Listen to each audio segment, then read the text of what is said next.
Hey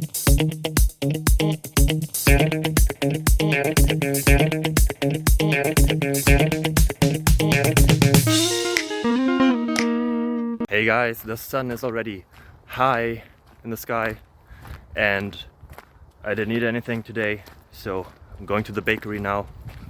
Hope to find some nice bread.